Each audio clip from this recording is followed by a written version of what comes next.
Welcome to the Tom Woods Show, episode 367. And we welcome Bob Murphy back to the show. We've got a Paul Krugman blog post full of all kinds of problems, and Bob is going to take them on. This is always fun. You guys know Bob Murphy by now, no doubt. He blogs over at consultingbyrpm.com. Bob holds a PhD in economics from New York University. He is the author of numerous books, including study guides to human action, man, economy, and state, and the theory of money and credit. He's the author of The Politically Incorrect Guide to Capitalism and The Politically Incorrect Guide to the Great Depression and the New Deal. These are both available as audiobooks, by the way. And, of course, you can get a free audiobook and get one of those over at tomwoodsaudio.com. And then after getting your free Murphy audiobook, you might consider getting an audiobook by, I don't know, a certain podcast host you know who reads his own audiobook for Real Descent, the new book. Also, with Bob, you've got a great textbook that is available for free for, let's say, late junior high, early high school students called Lessons for the Young Economist. I'm linking to that also on the show notes page for today, which is tomwoods.com/367. Lots of free resources there. You'll definitely want to check out tomwoods.com/367. I also note there on that page that Bob is going to be joining us at libertyclassroom.com this year as a faculty member, and we have cooked up a couple of fantastic economics courses he's going to be teaching that you can listen to on the go, so your commute isn't just a waste. I mean, on the way to work, you listen to the Tom Woods Show, but what are you going to do on the way home, right? Well, you can learn economics with Bob Murphy and history with me and all kinds of other subjects. Check out libertyclassroom.com using coupon code SHOW in all caps for a discount.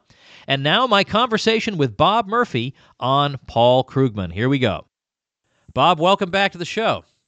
Thanks for having me, Tom. Always a pleasure. I invited you on to talk about just whatever you were working on these days, and then my producer pointed out to me that Krugman had a column yesterday, or a blog post, that is, called Anti-Keynesian Delusions. I think that was what it was called.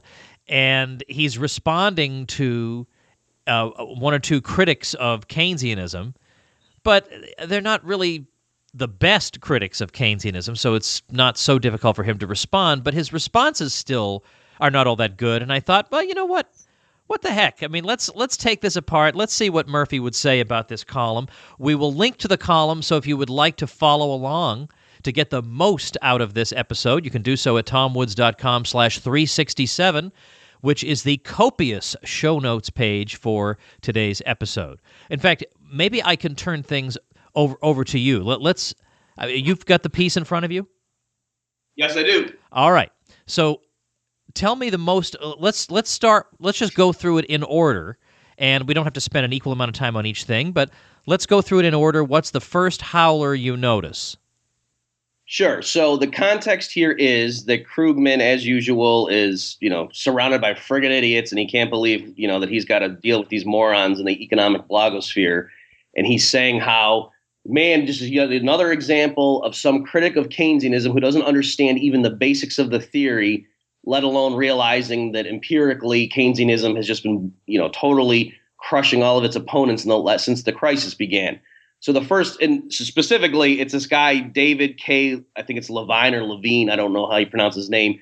And I should say that this guy, Levine's critique of Keynesianism, it's not phenomenal. And he does kind of, say stuff like, oh, so they don't even understand math and things like that. So I understand why a Keynesian would be offended by this piece and think it was lowbrow. But the thing that jumped out at me is Krugman contradicts himself in his response right in the beginning. So let me just try to set the context here. Levine, he wants to illustrate the flaws of the Keynesian mindset and how you fix a recession. So he imagines a simple little barter economy where one person produces one good and then he trades it to the next guy, and then that guy takes it and he trades it to somebody else, and so that they're all just swapping direct goods and there's no money per se. And then one of the guys was going to produce something in this little, this circle of goods traveling around the little 4-person economy. And one of the guy's roles was he was supposed to produce something and then get a tattoo. And that's the service he was going to receive. That was his role, his niche in the economy to make this all work. And so this Levine guy says, but what if all of a sudden he realizes he doesn't want to get a tattoo? Okay. And so that's why he doesn't want to build a phone, because this guy was a phone builder. And so the critic of Keynesianism is saying, see, here's an example where just deficit spending is not going to fix things. So what I noticed is Krugman contradicts himself right away. He points at that and he says, see, right away, this guy doesn't understand the first thing of what he's talking about. Because that guy decided he doesn't want a tattoo anymore, and so he's not going to produce the phone, he's becoming, pulling himself out of the labor force. Well, that's an adverse supply shock.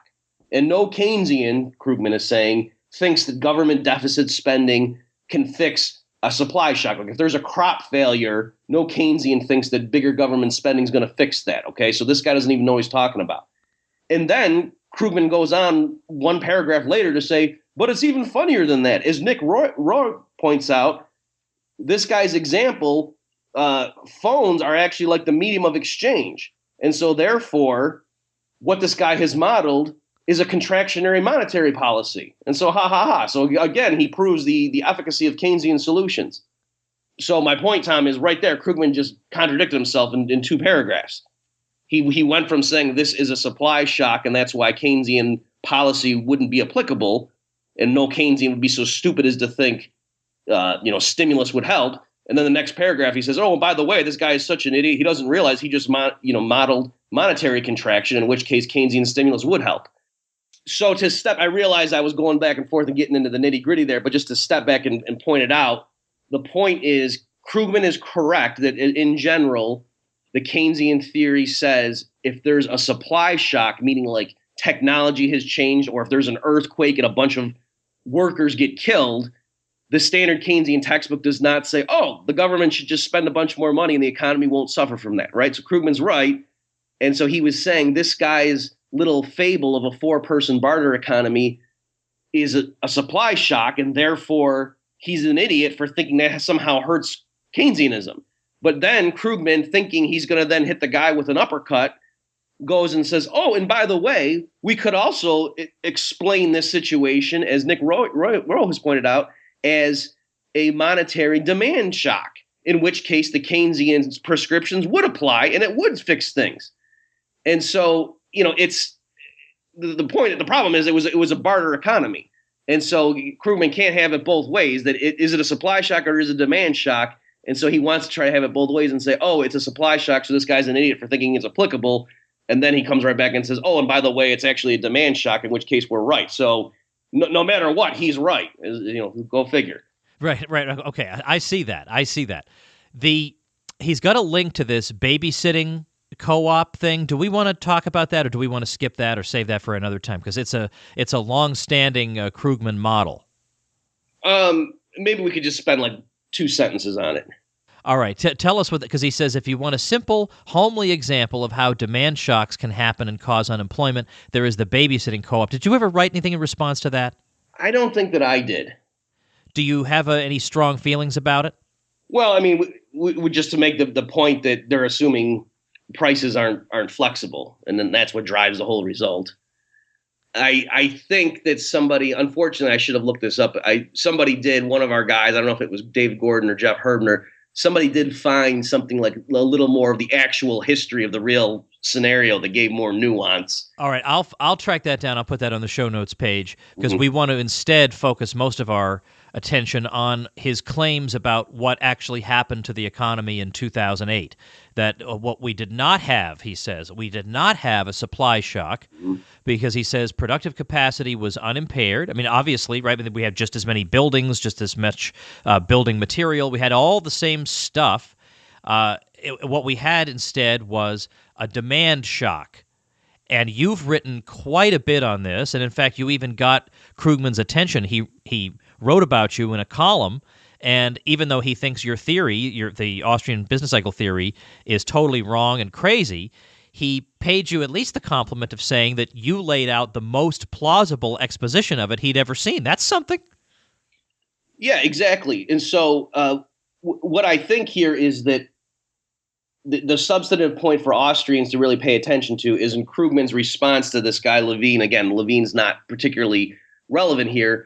The issue is that Krugman thinks that the Keynesians have a monopoly on any sort of explanation of the business cycle that involves changes in, let's call it, aggregate spending, because he's combating what would be called real business cycle theorists. Okay, so Krugman's not attacking a straw man. There really are some economists out of the Chicago school tradition who think that the Federal Reserve can't affect the economy. They think it's all rational expectations. And, I'm exaggerating a little bit, but Krugman is attacking a valid target there. There are people that think that. But the irony is Krugman believes that only Keynesians can have a feather in their cap by thinking that the central bank influences the business cycle. So just to give you an example, Tom, I wrote a piece that was, people think of it as my sushi article, where it was called The Importance of Capital Theory. And I was showing a little example of an island economy where the islanders are making sushi, and then this foreigner shows up and he gets them to stop maintaining the infrastructure, the capital structure in their economy, and to have an unsustainable expansion by trying to build boats with nets and so on. And it looks good for a while. So it's like an unsustainable boom because it seems like they're having their sushi plus they're doing other things too. And it looks great. But then because they weren't engaging in normal maintenance, it all falls apart and their standard of living plummets. Okay. And so I have very specific numbers in there. So it's a concrete, actual example that you can think through to the foundation and really see how you could have an unsustainable boom, and the story needs to rely on the physical capital structure of the economy. And so Krugman responded to that, yes, and he did pay me a good compliment, saying this is the best exposition of this viewpoint that I've seen. But he came back and said, but what's the empirical evidence that that's actually what was going on in the 2008 crisis? And in his response to me, Krugman actually said, if the Austrians are right, how come we have all of this data and evidence showing that central banks can affect the timing of recessions? Which is hilarious. That's the Austrian story. Right. So the complex interaction here is, I think it was Roger Garrison who summed it up, saying that the Austrian theory of the business cycle in the tradition of Mises and Hayek is that monetary influences can they do affect things, but the effects end up being real. Okay, so there are monetary causes, but the effects really are real in that sense. So it kind of combines the best of both camps. And there's plenty of empirical pieces of data to show that the Krugman approach was wrong. And so I could just summarize them real quickly here. Some of what I mean, that Krugman coming into this, so I think this was maybe like 2009, perhaps 2010, he was complaining about the economists who were blaming things on a sectoral rebalance, because Krugman thought, no, this is the reason we're in this recession is because it's a shortfall in aggregate demand. And in particular, he was saying a lot of these economists think that there's a rebalancing and people need to get out of housing and into other areas. And that's just not true. And he pointed to like the latest BLS data set, the Bureau of Labor Statistics, to say, look at the states that had the biggest decline in home prices. We would expect them to have the really high unemployment rates, right? But we don't see that. This is Krugman's argument. But I went through and showed that Krugman wasn't really looking at the right time. He was just looking at the most recent time. And if you started from the beginning of the recession to that point, actually, it did line up very well, that the states that had the biggest drop in their housing price index had the biggest increase in unemployment, right? And there are other examples like that where I, for example, took the data and looked at it in terms of, breaking up into the sectoral approach or stages of production. And it lined up beautifully with the Austrian story that the drop in employment in sort of industries that were further away from retail was much bigger. And it just lined up in lockstep. It was almost too good to be true in terms of a textbook exposition of the Austrian theory of the business cycle. And so with each of these things, and that's in the article that I sent to you, Tom, so people want to look and see the details, it wasn't that I came up with these criteria. I took articles from Krugman when he thought he was blowing up the sectoral rebalancing approach, and I just show that he didn't do it right. And so the very tests that he himself brought up to show why it was about aggregate demand and not about a sectoral reshifting, I just went and showed him, no, that on your own terms, it actually supports the rebalancing story. I want to look at the article once again. It's called Anti-Keynesian Delusions. And just to give you more ammunition, and so that we can continue talking about the Austrian theory of the business cycle. He's quoting a guy named Chris Sims, who says, and he's being sarcastic here. He says, who I think got some kind of prize for statistical work on economic fluctuations. And he says, because this is a Nobel Prize, and he says, he quotes, this is Sims speaking, "The effects of monetary policy identified this way were quite plausible. A monetary contraction raised interest rates, reduced output and investment, reduced the money stock, and slowly decreased prices. This pattern of results turned out to be robust in a great deal of subsequent research by others that considered data from other countries and time periods and used a variety of other approaches." So this seems to, he's pointing this out to say that monetary contractions do great damage in all these different ways, and that's why we need some way to counter this. What's wrong with that way of looking at it?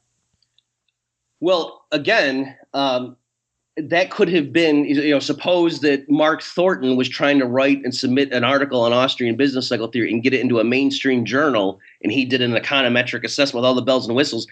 Literally, verbatim, what you just read to me, Tom, could have come from Mark Thornton's abstract explaining why the data support Austrian business cycle theory. Okay, and so Krugman thinks that he's blowing up all non-Keynesians, but really that type of evidence just attacks the really strict, dogmatic, real business cycle theorists who think that even wild swings. So just to give you an idea, so these people would say, in the extreme case, no, prices are perfectly flexible and it's all about technology. And so, hey, if the Fed cuts the money supply in half next year, prices would just all get cut in half. It's not like there's fewer tractors or less farmland or that computer programmers suddenly forget their job and their skills. And so why would we expect real GDP to do anything except have a little blip?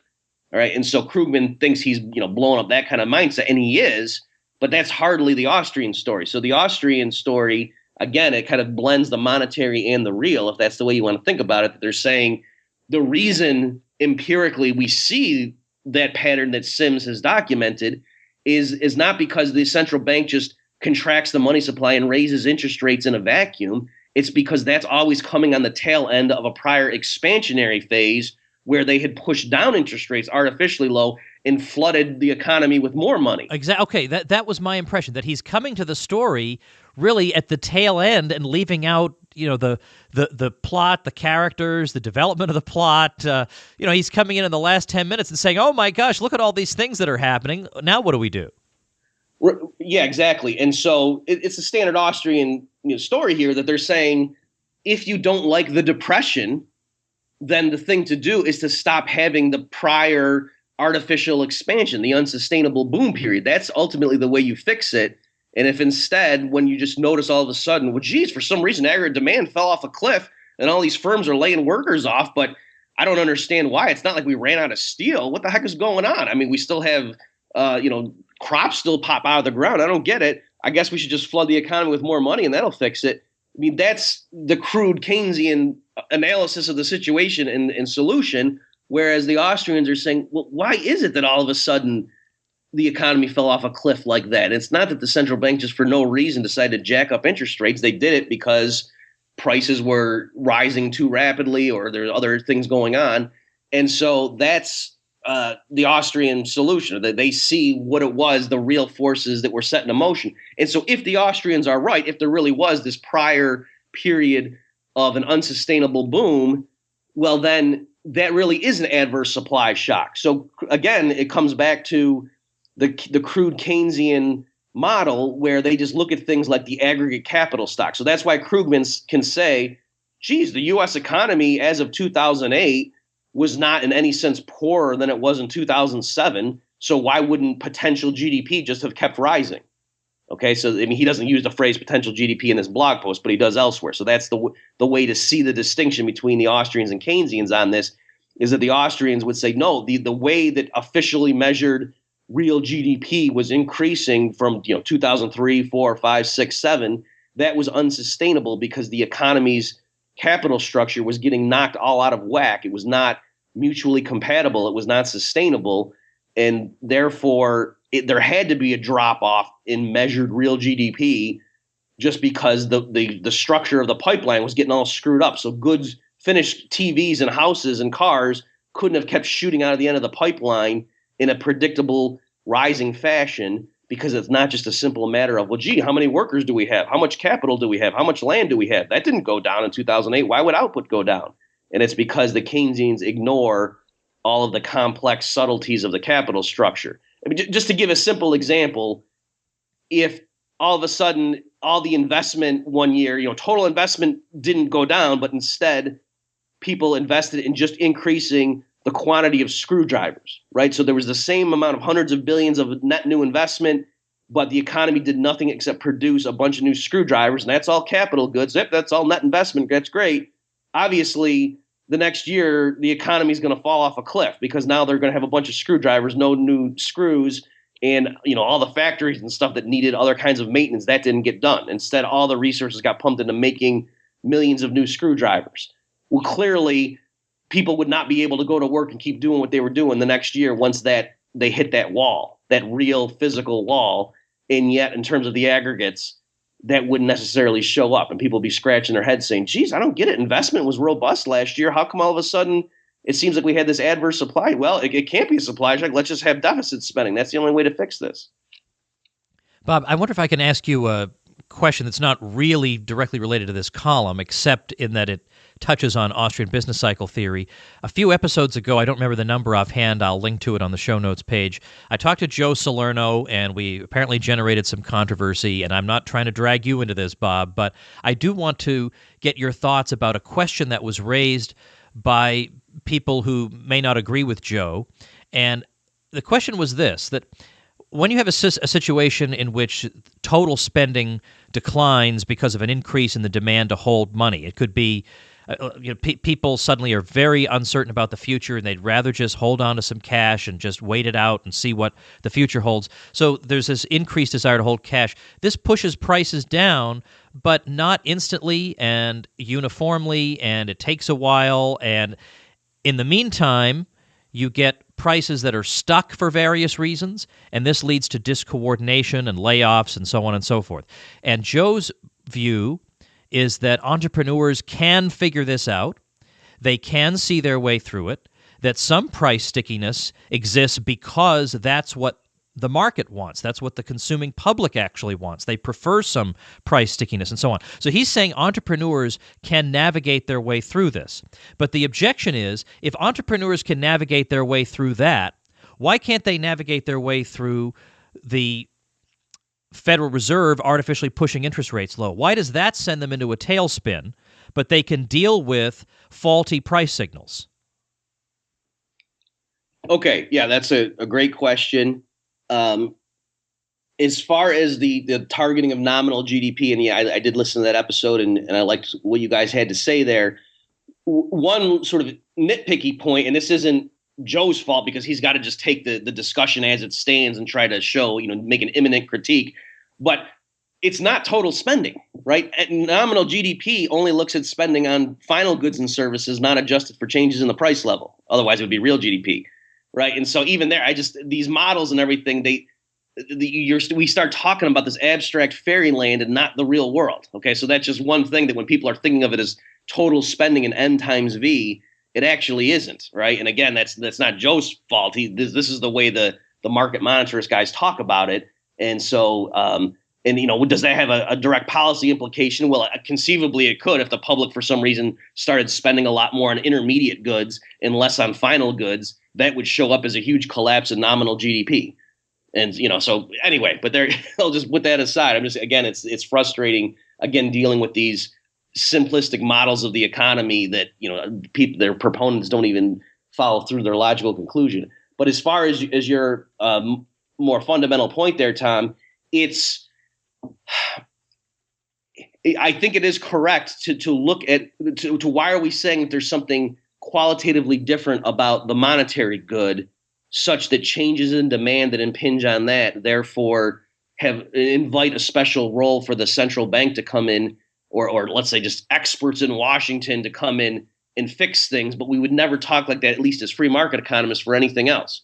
And so if the public all of a sudden decided, I want to shift my investment or my portfolio, I want to get out of stocks and I want to get more into bonds, or I want to get out of stocks and get more into real estate, and there were big shifts in that for some reason, the population in aggregate had net changes in their composition of their portfolio holdings, that would certainly show up in big changes in relative prices and so forth. But no free market economist would say, well, I don't know, there could be problems there because there's different price elasticities and so on in these different industries and these different asset classes. And so maybe the SEC should come in and lay down some regulations to make sure we don't fall into a recession. Nobody would think like that. But why is it then when people say, you know what, I'm very uncertain about the future, I want to hold less of certain other things and I want to bulk up on my cash holdings, all of a sudden, holy cow, we better have a central bank come in and do X, Y, and Z. Otherwise, we might be stuck in a recession for 5 years, right? So again, it's just that the idea, in other words, I'm not saying that there couldn't be problems, but the idea that the way we're going to fix that is to have a central bank do these policies, to me, that seems crazy. Why would we think that would ever be a good idea to add that? That's just an extra layer of uncertainty and things entrepreneurs have to deal with. As far as the classic sort of rational expectations objection to Austrian business cycle theory that isn't even directly connected to market monetarism, just in general, a lot of people say, you Austrians, like entrepreneurs in general, why can't they just offset what the central bank does? Well, there's two things. One, that's just an extra layer of things they have to deal with. Okay, so other things equal, if say, would it be good if Martians showed up and started jamming our radio frequencies? And I said, no, that would probably be bad. You say, oh, I thought you said the free market could handle stuff like that. What, now you're a socialist? So that would be silly. And then beyond that, though, it's when the central bank comes in and does those things, look, if they're buying mortgage-backed securities, there's nothing people in the private sector can do to offset that. That's real. That's a real thing. And so if they're doing things like that, or if the central bank is giving out loans at 2% interest rates, why would anybody go borrow from somebody at 3%? You see what I mean? So there's various things in there that it's even if everybody were perfectly rational and could see the future, you can't completely offset a central bank that has a monopoly on the money supply dumping more money in and picking certain groups to get it first. There's nothing you can do to offset that. So it's not merely an issue of bad expectations, but again, certainly it hurts things. It makes it harder for entrepreneurs to predict the future when you've got a central bank making all kinds of decisions on the fly. I want to close, Bob, by reading just the concluding paragraph, which is just one sentence of this Krugman blog post we've been talking about, because I want you to comment on Krugman as a scholar and Krugman as a human being even. He says, so the point of his blog post is to say, our opponents have no arguments. They have no leg to stand on. They don't have the empirical evidence. They don't have the theory. They have nothing. So he says at the end, to understand why anti-Keynesian delusions persist then, we need to turn to other social sciences and try to make sense of the sociological forces that keep these delusions alive. Comment on that. Well, again, it's that's a classic move, just to say not only are my opponents, idiots, but they're also evil or just literally crazy, and we try to explain it away. So it's just moving it onto a different terrain, so we don't even really have to take their arguments very seriously. And it takes a lot of gumption for him to say that, because again, his trump card through all this is to say, hey, our predictions have come through with flying colors. Your guys' models blew up. I realize we're running out of time. At some point, I'm going to write a systematic analysis of that just to show Krugman has been wrong time and again throughout this crisis. Just the most recent example, when the so-called fiscal austerity of the U.S. budget sequester went into effect, Krugman was was saying this is one of the worst things in legislative history, and was making all sorts of predictions and saying this is going to be the test to see whether the people who think the Fed can offset this collapse in aggregate spending are right. And when early on, when the sequester first went through and the economic data didn't look so good, Krugman was claiming victory. Then by the end of the year, it turned around and the market monitors were running around giving each other high fives. And Krugman actually said, oh, come on, you can't just look at one example of this. And so he actually moved on then to say the U.S. doesn't count because that's just one country. You got to look at Europe to see the effects of fiscal austerity. So, yeah, when you're allowed to say if I'm right, then it's a feather in my cap. But if I'm wrong, well, then I'm just going to say, well, that's just one outlier. I mean, the U.S. economy being the outlier here. So again, he's been wrong on many things throughout this, but that never counts. It's always, he shifts this terrain, he moves the goalposts. So it's not merely that is being sort of classless to say my opponents, they're driven by some other force, or they're just getting paid by big companies under the table for their positions. But beyond that, he's not right when he says the empirical record supports him and these guys are all delusional. That is one of the aspects of your own work that I appreciate and that I point out to other people that I wish I could emulate more, and I am trying, is that when you criticize somebody, you generally don't say, well, this guy is obviously in the pay of the Fed or the pay of the big corporations or whatever. You just say, these are the mistakes being made, and then you say, now, it's true this person can say this or can say that, or this or that may be somewhat of a difficulty for our position, but there are these offsetting factors. I mean, you conduct yourself in a way that really is a model for us all, even when your own opponents are engaged in all kinds of vicious name-calling. You don't descend to that, and I wish I had that kind of self-control. As I say, I'm trying, and I try to take the high road, and sometimes I succeed, and other times I look back at things I wrote and said, and I just put my head in my hands and say, oh, no, why didn't I have somebody stopping me? So you're a great example to us, and I appreciate your time with us today, as always, Bob. Thank you. Well, thanks for the kind words, and beyond just you not having to lament it later if you feel squeamish about, but also it is more persuasive because yes, it is funny, and don't get me wrong, I love reading it when somebody really blows up somebody else and does things that, geez, I wouldn't have written that, but I'm glad he did, ha ha. Right. But if you're trying to persuade people who don't already agree with you, then you can come off like a jerk. So right. I know. I need to remember that. Okay. All right. Thanks again, Bob. Talk to you soon. All right. Thanks, Tom. Okay, guys, I like to give out a random gift once in a while to the people who are supporting the show through the Supporting Listeners program. So here's another gift. Remember I told you guys some time ago that the new edition, the 10th anniversary edition of my book, The Church and the Market, has just been released. It really is like it's the book on Austrian economics to read between economics in one lesson and the more ambitious Austrian treatises. I think this is that book that gets you over that hump so that you feel confident when you open up those big books. So don't be misled by the title. It really is a book on Austrian economics. I have some copies left over of the first edition of the book. This is a book that won me a huge book prize 10 years ago. I think it may be maybe the second best thing I've done. I think Real Descent is probably my favorite of all the things I've done. But anyway, it's a useful book on Austrian economics, covers a whole lot of topics.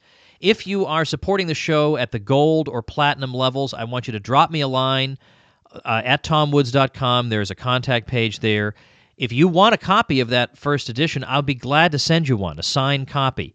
All you have to do is ask for it. So just drop me a line with your address, and I'll be glad to ship that out to you.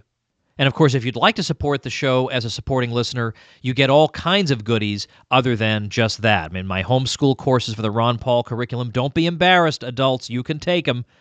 You're not going to feel talked down to. Plus transcripts of all the interviews, discounts at various Liberty retailers, and many other fun things over at supportinglisteners.com. All right, thanks for listening, everybody. We'll see you tomorrow. The Tom Woods Show.